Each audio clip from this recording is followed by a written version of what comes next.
જેવી રીતે તમે પોસ્ટર વાંચી આવ્યા છે તેવી જ રીતની આપણી આ વાત છે. તમામ પ્રકારની બાબતો આજના આ વિડીયોની અંદર વાત કરીશું. તે પહેલાં ચેનલ પર નવા હોય તો ચેનલને સબસ્ક્રાઈબ કરો, લાઇક કરો અને રેગ્યુલર ટીચર ભરતી માહિતી મેળવવા માંગતા હોય તો ચેનલ સાથે અત્યારે જ જોડાઈ જાઓ, જેથી તમામ પ્રકારની માહિતી મળતી રહે. તો વાત કરીએ છીએ મિત્રો, શિક્ષકોની 26 તારીખથી કરાશે છૂટા. 4311 ઘટ 50% મહેકમ જણાવવાની વાત થાય છે. તો સમગ્ર બાબત શું આવી છે તેના વિશે વાત કરીએ છીએ. ધોરણ 3થી 5ની પરીક્ષા શરૂ 26 મેથી શિક્ષકોને છૂટા કરાશે. ધોરણ 1થી 8માં અભ્યાસ કરતા અંદાજે 2,25,000 વિદ્યાર્થીઓની પરીક્ષાઓ શરૂ થઈ.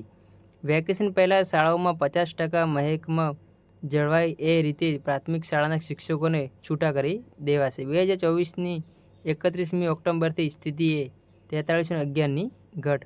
સમગ્ર રાજ્યની સાથે કચ્છ જિલ્લાઓમાં પણ 1668 સરકારી પ્રાથમિક શાળાઓના ધોરણ 3થી 5ની વાર્ષિક પરીક્ષાઓ શરૂ થઈ ગઈ છે.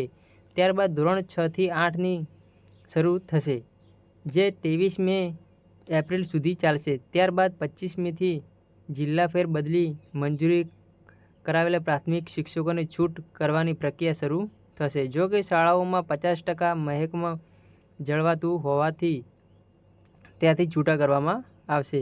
કચ્છની 1668 સરકારી પ્રાથમિક શાળાઓમાં ધોરણ 1થી 8માં અભ્યાસ કરતા અંદાજે 2,25,000 વિદ્યાર્થીઓની પરીક્ષાઓ શરૂ થઈ ગઈ છે, જેમાં ધોરણ 1 અને 2નું ઔપચારિક મૂલ્યાંકન થતું હોય છે, પરંતુ ધોરણ 3થી 8 સુધીના વિદ્યાર્થીઓની પરીક્ષા લેવાતી હોય છે, જેમાં સવારે ધોરણ 3થી 5ના વિદ્યાર્થીઓને ગુજરાતીના પેપરથી શરૂ થઈ ગઈ છે. ત્યારબાદ ધોરણ 6થી 8ની શરૂ થશે, જે 23મી એપ્રિલ સુધી ચાલશે.